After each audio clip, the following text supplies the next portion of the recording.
What is intersectionality? Think about road intersections or crossroads.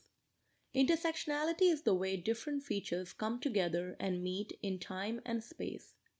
Now let us apply this concept to humans and traits of their identities.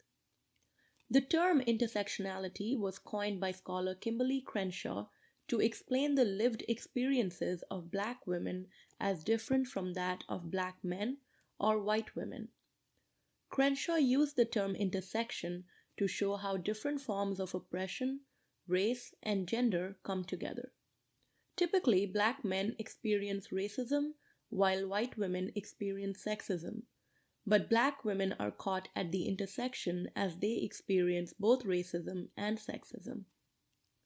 It is then important to look at the way in which different social categories interrelate and cannot be separated. Categories of discrimination overlap, and individuals are excluded on the basis of race, gender, class, ability, or any other combination.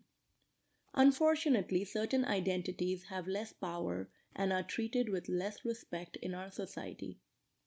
The struggle is more intense for those who might possess multiple such identities. People who have multiple intersections, for example, ethnic minority women, Black gay men, white lesbian women, are more likely to experience prejudice and discrimination. People whose identities have less privilege often struggle to be recognized or represented. In turn, these people struggle to get their voices heard, and when heard, understood. Over time, privileging of some identities and discrimination of other identities has contributed to the less privileged intersections being invisible. In the longer term, this leads to embedded discrimination, also known as oppression. The invisibility of this privilege to those who have it is part of what keeps oppression in place.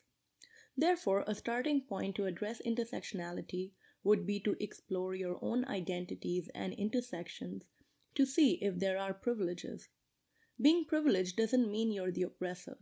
However, it does ask you to consider what responsibility you might have, given that you have benefits which have been given to you and not to others.